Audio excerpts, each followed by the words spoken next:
तमाम ज्योतिष प्रेमियों का आज के हमारे कार्यक्रम में बहुत बहुत स्वागत और अभिनंदन। मैं आप सबके साथ देवभूमि ऋषिकेश उत्तराखंड से आचार्य आशीष। आज हम बात करने जा रहे हैं शनि की मार्गी व्यवस्था को लेकर के। यानी शनिदेव जब अपनी मार्गी अवस्था पर निकलेंगे, अपनी मार्गी क्रम में चलने को तैयार होंगे, तब किस प्रकार के परिणाम देखे जा सकते हैं और किन किन राशियों के लिए किस प्रकार की यहां पर अपेक्षाएं की जा सकती हैं, किस प्रकार की अपॉर्चुनिटी को लेकर यहां पे शनिदेव आ रहे हैं, इसी को लेकर हम लोग खास चर्चा करेंगे। आगे बढ़े इससे पहले आप नए हैं, पहली बार चैनल पर विजिट कर रहे हैं तो चैनल को सब्सक्राइब जरूर कर लीजिए, साथ ही बेल आइकन प्रेस कर लीजिए, क्योंकि यहां पर अध्यात्म, ज्योतिष, वास्तु और तमाम प्रकार की इंफॉर्मेटिक ग्रह गोचर के साथ हम लोग चर्चा करते हैं। फटाफट थोड़ा सा हम इस क्रम को समझ लेते हैं, प्रत्येक राशियों पर कैसा प्रभाव रहेगा। मैं हर राशि के साथ चर्चा करने जा रहा हूं। सबसे पहले यहां पर हम शनिदेव जब मार्गी होंगे तो 15 नवंबर का दिन होगा और शनिदेव मार्गी होंगे। वर्तमान की बात की जाए तो सप्तमिषा नक्षत्र पर शनि का गोचर है, तदुपरांत यहां पर दिसंबर से वो फिर पूर्व भाद्र की ओर बढ़ेंगे।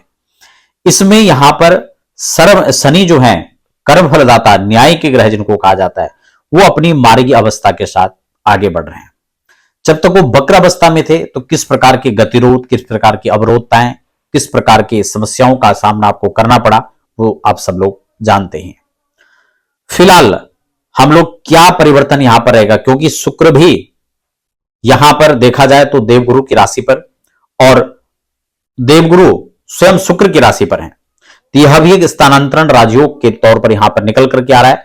किन लोगों को स्थानांतरण राजयोग साथ में शशि योग का एक विशेष लाभ मिलने जा रहा है, क्या परिवर्तन होने जा रहे हैं, प्रत्येक राशि पर हम लोग चर्चा करेंगे। साथ ही साथ उपाय भी मैं आपको बताता चलूं। राशि क्रम में अब हम 12वीं राशि यानी मीन की बात कर लेते हैं। 7.5 का दौर चल रहा है। अब कैसी व्यवस्थाएं, क्योंकि अभी बकरी होने पर थोड़ा सा आपका जो स्वास्थ्य था वो आपको कहीं ना बैक पेन की बात करें, ज्वाइंट पेन की बात करें, वो यहां पर कहीं ना कहीं सता रहा था, एंजाइटी थी, तो ये तमाम प्रकार की समस्याएं थी। कार्यों में अड़चन, गतिरोध, समस्याएं, झंझट, स्वभाव में विपरीतताएं, ये यहां पर आम हो चुका था। लेकिन अब मार्गी व्यवस्था के आधार पर जब शनिदेव आगे बढ़ेंगे तो इन सब चीजों से निजात आपको मिलेगा। लेकिन ध्यान ये भी रहे कि राशि का फलादेश हो रहा है, आपकी कुंडली का नहीं, इसलिए अपनी कुंडली को साथ में रखें। शनिदेव आपकी कुंडली में किस अवस्था, किस किस व्यवस्था के साथ बैठे हैं उसको जरूर देखिए। और गोचर में आपके तृतीय भाव पर बृहस्पति और दशम भाव के अंदर शुक्र का जो स्थानांतरण राजयोग है, शुक्र और तृतीय और दशम का जो एक कम से कम कॉम्बिनेशन यहां पर बन रहा है, यह आपके लिए सुखद है। लेकिन मीन राशि के लिए कुछ विशेष प्रभाव, जैसे कि आपको द्वादश में शनि जा रहे हैं, आपके दशम, एकादश और द्वादश के लॉर्ड बनकर के मीन राशि के लिए द्वादश पर शनि है। आपके खर्च यहां पर बढ़ सकते हैं, स्वास्थ्य की दिक्कतें यहां पर हो सकती हैं, जैसे कि मैंने खासकर आपको बताया ज्वाइंट पेन, और अगर किसी बीमारी से आप लंबे पीड़ित हैं तो ये काल आपके लिए और थोड़ा सा कष्टकारी हो सकता है।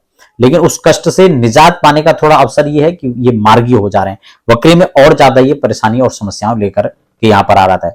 कई लोग हमने देखा कि उस दौरान वक्री शनि होने के कारण से कई लोगों को बहुत अधिक परेशानी है, उस काल में भी उनके स्वास्थ्य में अचानक से दिक्कतें बढ़ गई हैं और कहीं ना कहीं फाइनेंस की उनको दिक्कत हुई, तो ये समस्याएं वहां पर एक आम हो चुकी थी। लेकिन अब यहाँ पर इससे निजात के योग यहाँ पर नजर आ रहे हैं।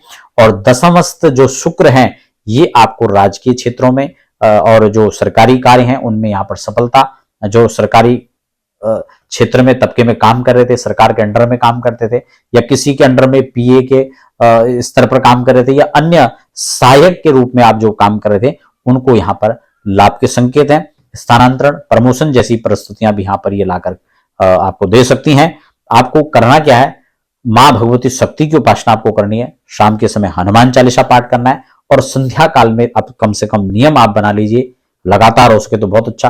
ये तो शनिवार, बुधवार, कम से कम 2 दिन तो आपको पीपल के वृक्ष में संध्या काल में सरसों के तेल का दीपक जलाना चाहिए, शनिदेव से स्तुति और प्रार्थना करनी चाहिए। आपका जीवन मंगलमय हो।